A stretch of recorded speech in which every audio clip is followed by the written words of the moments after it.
for those that are on, please, if you're able to, turn your cameras on because we'll have some conversation. Bonnie, you're welcome to come back in. The great part about these programs is that they're such a really great group of people. I'm so used to calling and you have a dial by number to figure out where you want to go, or you sit on hold for a long time. I was blown away the first time I called them and someone just answered the phone. They're an enthusiastic group of people who care a lot about students. They care a lot about junior faculty, and they really want to hear from you. And so when you call, they're going to help out.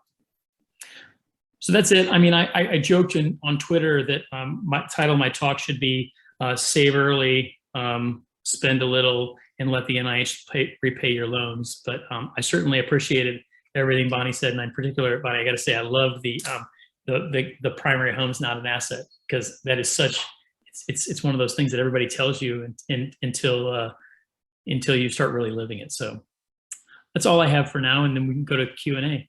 Harriet? All right. Dr. Brummett, Dr. Koo, thank you so much for your presentations. Dr. Koo always makes me feel guilty because I do not like debt. So we paid and I had in 1986, $130,000 when I graduated, which is a lot. And by the way, it was at 12%, 7 to 12% interest. And I felt very grateful because the HEAL loans were at 19% back then. So it was just a whole different era of inflation. But similarly, my house is an asset because it is fully paid off as well, which I recognize from Dr. Koo that is not the way to go about life, but it makes me feel more comfortable. And so it's okay to pay off debt if it makes you feel comfortable. I noticed Dr. Brummett figured out how to get somebody else to do it. I actually, the LRP, the loan repayment program from NIH is one of my favorite programs. I've been reviewing for it since it started. Naturally, when I was in medical school, they suspended all those opportunities to go out in rural areas and work and get your loans paid off just for the years I was in medical school. And the LRP didn't start until I was all done with my training. But I've been reviewing it for about 25 years, and it's an amazing program. And what's just so exciting is the high percentage that get funded. And if you think about a big chunk getting paid off of your loans, and this is what I know because I paid my loans off quicker, it's not just that it kind of gets you there quicker, it gets you there ever more quicker because the capital keeps decreasing.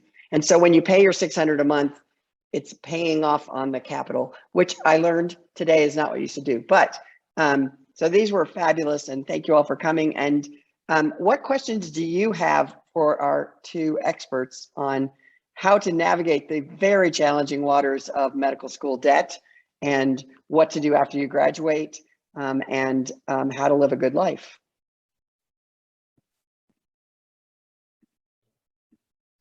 Hi, thank you so much for coming and talking to us today. I had a quick question for Dr. Koo. So during residency, I've read a lot about how more than half of the money that we earn goes to rent, especially in bigger cities. And just trying to stay afloat during residency is a little bit different than once you get an attending salary. And I was just wondering if you have any advice for budgets and good money habits during residency.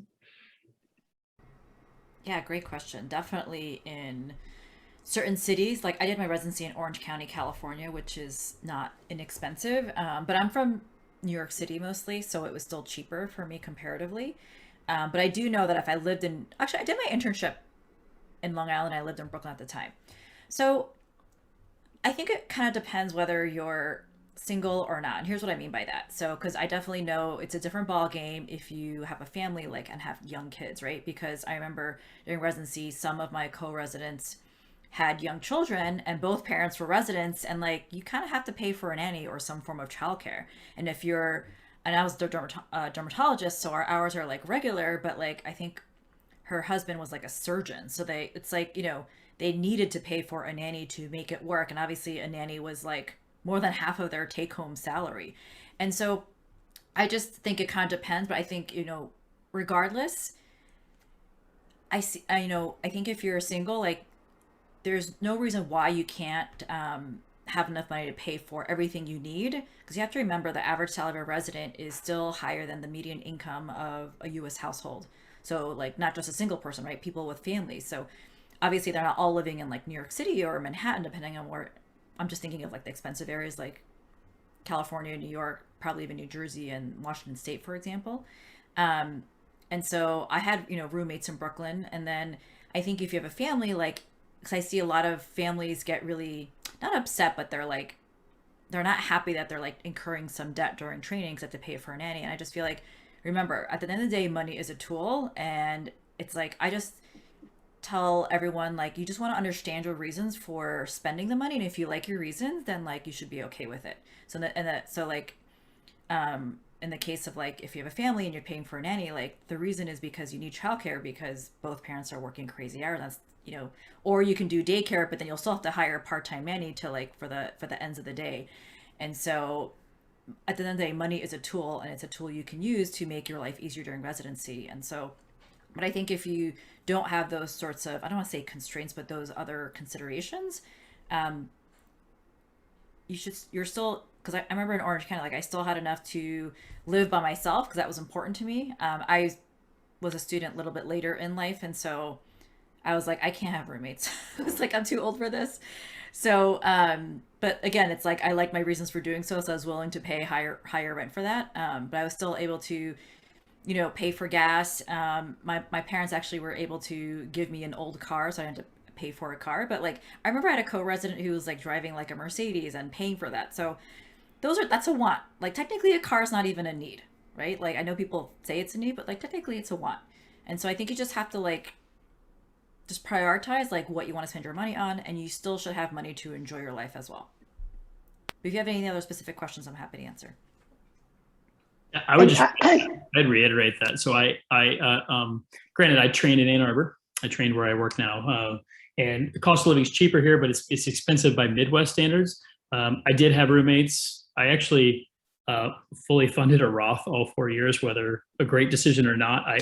We got a bonus once a year. Our house officers get a bonus. That's, I think, 7 or 8% of the salary in November. And I just put it into a Roth IRA immediately because that was sort of how I was wired. I don't know if it really is going to change how I retire, but I think it framed me for the way I thought about retirement and investment, so that when I hit my faculty years, there was very little question as to how I was going to invest in my time. But we did things. We went on vacation. I bought a used car, but a car that I liked. I agree they're in need, but I did need it to get to and from work. But at the same time, I just didn't go buy a brand new car. But we, ate at restaurants. We had fun, and so I think these things are more feasible. And I would reinforce that while you certainly hear that narrative of the hourly salary of a resident because they figure out all their hours, it's true. And at the same time, as Dr. Koo noted, our residents do make more than the average American household who figures it out. So I think sometimes it's just about sort of framing yourself as still having a lot of opportunity rather than being limited by salary. It's probably not a time where I encourage people, I don't know what you think, Dr. Koo, but where I encourage people to pay off student loan. I mean, that paying student loan during residency is pretty challenging. I did forbearance. I don't know what your recommendations or suggestions are. Can I just, I want to, Dr. Koo, but I want to kind of tie on that too. I want to emphasize one thing Dr. Koo said, which was sort of the investing in those retirement accounts, and which are usually a 403B or 401k. And I was fortunate, and if you want to read all about my entire financial history, I have a post on Dr. Koo's page from a couple of years ago. But my husband, when I met him, I was a med student and he was a business school student. And when I started residency, he was appalled to find that I hadn't, invested in these things. And I said, but I only make $20,000 a year. I can't possibly have enough money. Like, I need to be able to eat. And the point about them is because they're pre-tax, you put a lot of money into them, but it doesn't cost you a noticeable amount of money in your paycheck. And so it's a way of saving money without even realizing you're doing it. because you still take home plenty. And then the other thing I would say is, I love this idea of money as a tool. I also think that one of the risky moments is when you become a resident, it's a lot better than you are a med student, but you're still not making a princely sum, especially given the debt load. But for a lot of people, when you become an attending, they're like, okay, now I've got money, so I'm going to buy all new furniture and a new car and all this sort of stuff. And I do think that putting yourself in debt for material things as opposed to education is something that can get you in trouble quickly, because you're like, oh, I should be living up to my income, but you may not actually want to live up to your income. In fact, one of the things we focused on was living on half of one of our incomes for our sort of expenses to the extent that we could once I became, actually from the beginning, but my husband had a job, because then you have money to invest. And of course, it all depends on what your rent costs are compared to your salary. But so anyway, with that little aside, Dr. Koo, how are you going to answer the question? Oh, so Dr. Brummett was saying about paying. So I'm not a student loan expert, but there's all these repayment plans. And so the one that I hear recommended is, I think it's the Repay, REPAYE. But basically, these are payment plans based on your previous year incomes. And so basically, think about it. Your first year, I guess it's called internship for everyone, right? Your salary the year before is zero, because I had a job for like 2 months during med school. And I was like, this is not going to work. But maybe some of you guys have jobs. I couldn't handle it. I tried to work at a restaurant in New York City, so I'm not sure why I thought that was going to work. Anyway, so but Repay is great because it's based on your income and then based on your previous year income. And so basically the first year you might actually owe zero, but it counts towards the public service loan forgiveness. And so it is happening. Doctors are getting their loans forgiven. And so I wish I knew about this. Like I actually forbeared, and not that that's not a good thing to do, but the interest rate does capitalize. And so if I knew about the repayment systems that are subsidized, only certain loans are eligible for the public service loan forgiveness. So I think when you finish medical school, they usually sit down with you and like tell you what to do. I didn't find it that helpful for me. If I knew what I knew now, this is what I would tell you.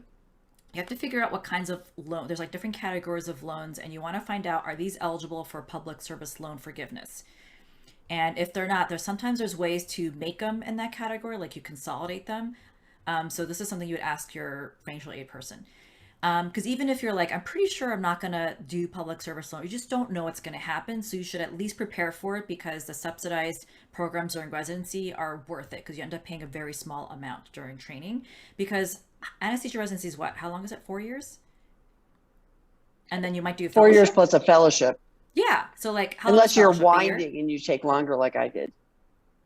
Yeah, so like maybe 5 years of training, and then maybe you'll work, and then you have to work for a nonprofit, right? So, but after your training, you might have 5 or 6 years under your belt and just need 4 additional years for loan forgiveness. So I just feel like even if you don't think it's going to happen, you're like, I'm pretty sure I'm going to do prep. You just don't know, right? A lot can change. So I think making sure you're on that, I think now is what Repay, but it changes pretty rapidly. So I would just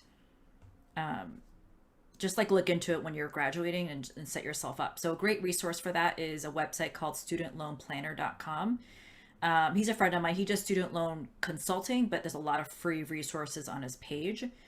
And I do recommend a lot of people, if you're really not sure what to do, like just pay to have a consult with their team, because they really do a great analysis and tell you how you can, when I say save money, they're saving on the price of the money, the interest rate, right? That's what you want, because you have to pay back the principal at some point unless you're getting loan forgiveness. That you can't negotiate, because that's the money that you took out. So, and then the last thing I wanted to say, what I thought Dr. Brummett said was really important is, I think even if you do a little bit of money towards investing during residency, like whether it's a Roth IRA located, like I don't usually recommend residents do 403b or 401k unless there's a match offer. There are some programs that offer a match, like Jefferson in Pennsylvania, for example, I know offers a match. And only because your tax bracket is low, and so Roth IRA is after tax money. So even if you're like, oh, I can't fund the full, I think it's $6,000 a max, but even if you do like $100 a month, it does two things. One, you're doing it. Number two, it trains your mind that you have enough money to invest. And I think that's just an important like behavioral habit to start. So even if it's like a little bit amount of money, And it's like, it just trains your brain, like, I have enough money to invest. Because I think it's really easy to fall into this trap. Like, I'm a medical student, I'm poor, I don't have any money, can't do anything. I'm a resident, oh, I don't make enough, I can't do this. Or for me, it was donating.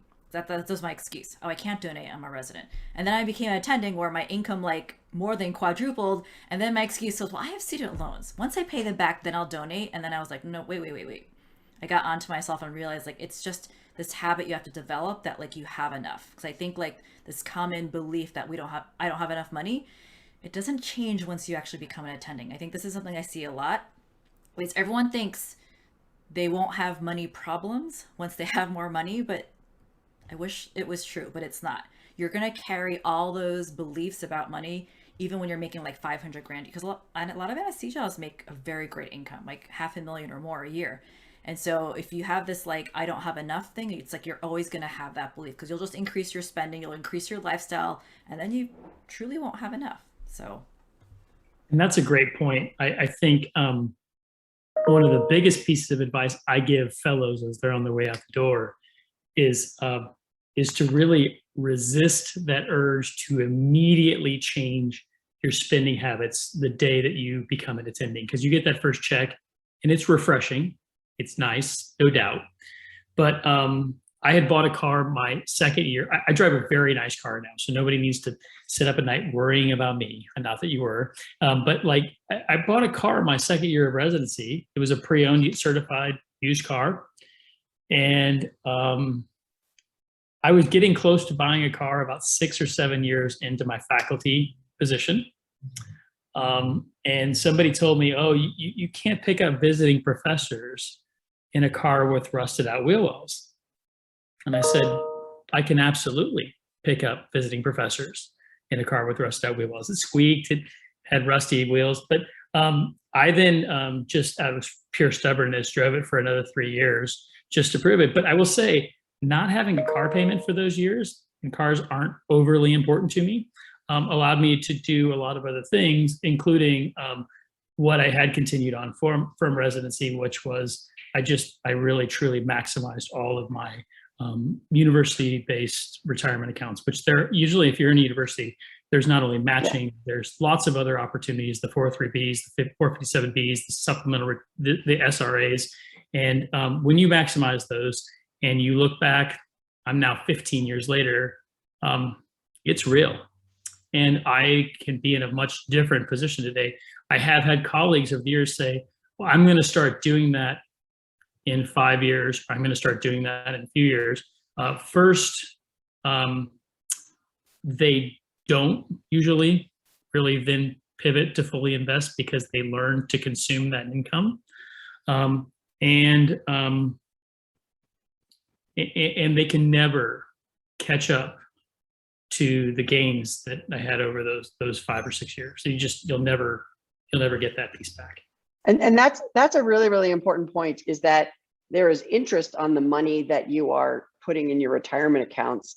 And even though the amount you put in your 20s and is low, it has a disproportionate effect on your final retirement income because it has so long to grow. And I will tell you that I'm going to tell you my little story about 2 years ago when my kid turned 21, we decided to redo our will. And we thought, we could do a planned gift. I've heard all about these planned gifts. It won't be very much money in our planned gift because that won't be very much money. But then we sort of had to sit down and decide what would we want to give money to. And in the end, we decided that the place that we had our intersection where we, we can't give it to fair because my husband loves fair, but like he doesn't want to give his entire estate to it. So it came down to women's athletics at the University of Utah would be what we wanted to give our planned gift to. So I contacted the planned giving person. We had a nice conversation. I said, I think it'll be a few $100,000. I don't think there's going to be a whole lot there. And then we did our will, and then we did not absorb what this number meant. And we just send the sheet back to her, and she nearly chokes on her gum because it turned out that between our house and our retirement accounts, our life insurance, it was $6 million. I'm 61 years old now, so we've had a long time to earn it, and we've had 2 income earners and only 1 child, and we didn't have a child till I was 38. So, you know, we had a lot of money in the bank. So we did not get wined and dined for our giant gift. And by the way, it did not involve giving a penny now, right? They don't get any money until we die. It is one of the largest gifts ever given to women's athletics, not for a building, in the United States. So it was kind of cool because we started out kind of going like, yeah, we were well off. And I think this kind of goes to Dr. Koo's point that, and Dr. Brummett, like, you make a lot of money as an anesthesiologist. I do find it irritating the ways people are like, oh, we're underpaid and I get like, what is your value and should you be getting paid more? But we all live pretty darned well, right? Like, and so we've lived a pretty good life and we've lived on well, but we certainly are not venture capitalists. That's not true. We do invest in some venture capital, but like, we are not the sort of 0.1 percenters. We are not living the super high life. We don't just buy anything we want. But it turned out we're actually worth a lot of money dead. So that is, and the athletics director said to us, now the good news is when people give a planned gift, they live to be 100. Anyway, so just to make you realize that a lot of the contributions that came from our 20s and 30s of putting money in retirement accounts, and of course we're putting more in now. And I am at an institution where they contribute 14.2% to my retirement every year, which is sort of a ridiculous amount of money. And I've only been here 15 years and it's added up quickly. But just think about putting a little money away now and how much an effect it has later. Lower your lifestyle a little bit and do not be like me and pay off your loans as fast as you can, unless you are married and your husband has a job as a management consultant and he slowly makes more money over time so that you can pay off your debt in 7 years, right? That was a very special circumstance. So I have a quick question. Well, first of all, Julia's got a question. Oh, Julia, please. Oh, it's okay. You can ask your question first. Well, no. I would rather hear yours, please. Okay. So thanks so much for all the perspectives and everyone for sharing. I guess one of my questions, I have 2 questions. The first is for Dr. Brummett about the LRP and seeking out the research experiences that you end up applying to the LRP with. So if I understand correctly, that's when you're a fellow or a faculty and you're already kind of engaged in an institution and you apply with kind of the position that you are already in. Is that correct? Yeah, that's correct. I guess I'm putting it out there on the horizon because I hear so many people say I can't do academics because I can't afford to, because I have too much loan debt. And I just like to put that out there as a big carrot to say, hey, look, there are ways to keep you in academics and to help you pay off your loans without having to hold that debt over you as the reason why you can't. You still have to go out and do research, you still do all those things, but it's out there. And so a fellowship that includes at least half of your time as research will qualify, and you just need to apply pretty far in advance, like almost a year in advance of that. But yes, you are correct. This is on the horizon. This is more of a information session for future. You'll thank me if you remember this. Absolutely. No, I think it's great to always have it in the back of my mind. And I guess as a follow-up to that, then there were a few things kind of we talked about things we can do right now as medical students, but just if you have any other, like if the group has any other thoughts, like right now as medical students, like make a spending plan. If we have extra savings, maybe put it in a Roth. But what can we do like now to kind of maybe mitigate some of the stresses and anxieties we might experience in the next, 4 or 5 years? Stress about money? Yes. Or just in general? About student debt, stress about other student things loans. too. Well, so I probably can't do this like quickly, but so I am a certified life coach, and what that means is we teach our clients that all emotions, so stress, anxiety, they're caused by what you're thinking. And this is something that most of us don't know. Actually, I could teach you the concept really quickly because it will help you so much during medical school and residency and beyond, because whenever we feel upset about something, we think it's because what happened. And so actually, this is what I teach, and I can teach this in probably a minute, is this is how most of us like interact with life. Like something happens, I'm just using my hand as like, this is what happens, and I'll explain what that means exactly. And then we like literally make up a story about it. The problem is most of us don't realize they're two separate things, and we actually collapse the two.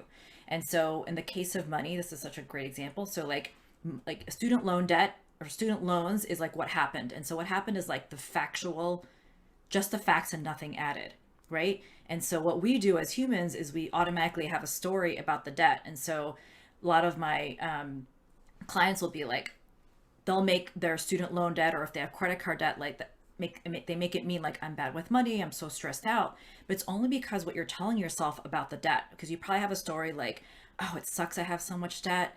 Debt is bad, I shouldn't have it.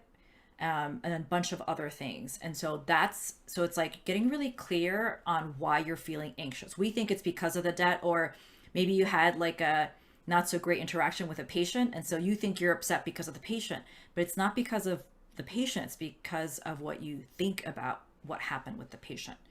And so there's like a specific tool I teach, but even if you can just start separating the two, like what's an actual fact and what's a story, and realizing that you actually made up the story, which means you can replace the story with a new one.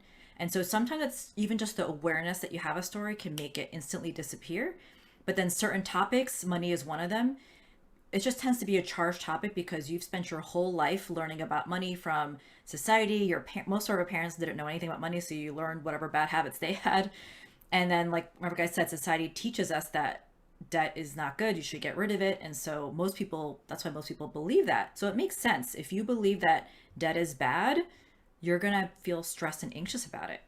And so but the more you can like neutralize that debt's a tool, and that debt itself is not actually creating the anxiety. And this is something you can like work on over time, but you can just use like non-charged examples, because sometimes with money, it just takes time for most people. But like even with your next interaction with someone in your life, a friend, right? Because like we've all had instances where we texted a friend and they didn't text us back right away, and then we started making up all this stuff about why they're not texting us back. But we're feeling all this drama because of what we're thinking about what happened. And so like you can just use like an easy example like that, but you can see how your mind just like goes crazy and just makes up all this stuff. And then it could just be like, oh, they were busy or whatever, they didn't have their phone, and then you're like, oh, why was I so stressed out? So it's the same. If that's one thing you can like take away from this, like that will just help you in life so much. That is such great advice, is sort of just rethinking your relationship with money.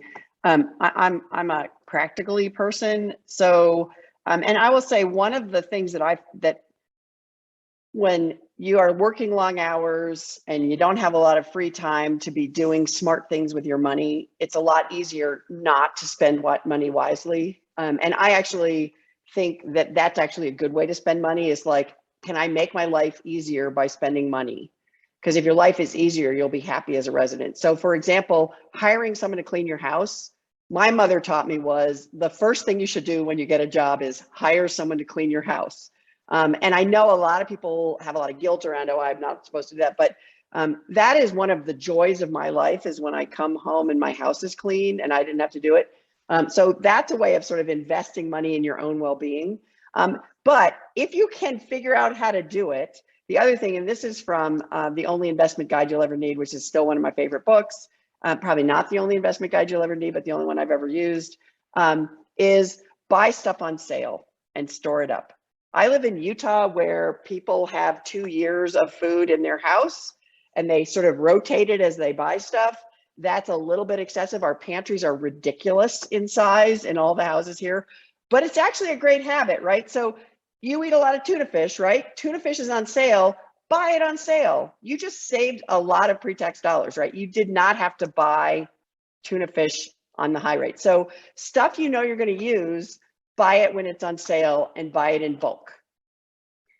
It's not very high tech, but it is. The other thing is buy a used car, right? Chad's really smart.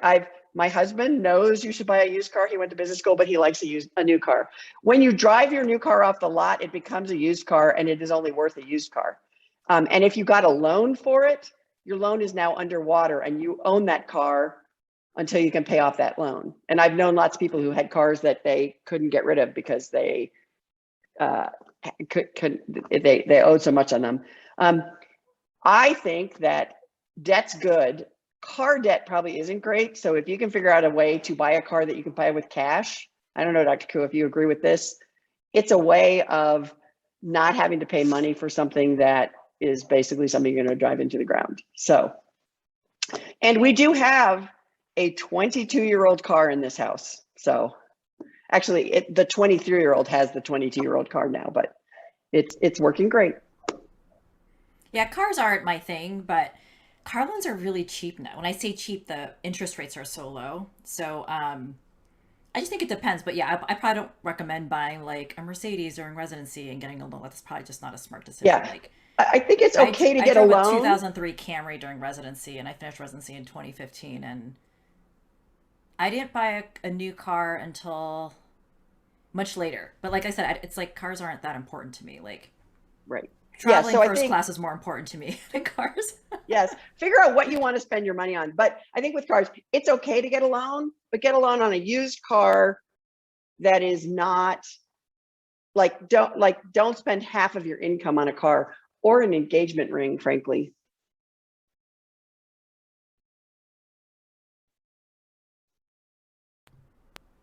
Great. Harriet, are we at the hour or is that? Yes, we are at the hour. Thank you all for coming. Dr. Koo, thank you so much for spending this hour with us. You're Dr. welcome. Brummett, thank you for your wisdom. We're glad we had 3 of you able to join us, and I hope you will recommend this for your friends. It'll be posted up on the website. Thanks. Have a great day. Thank you. Thanks, everybody. Bye-bye.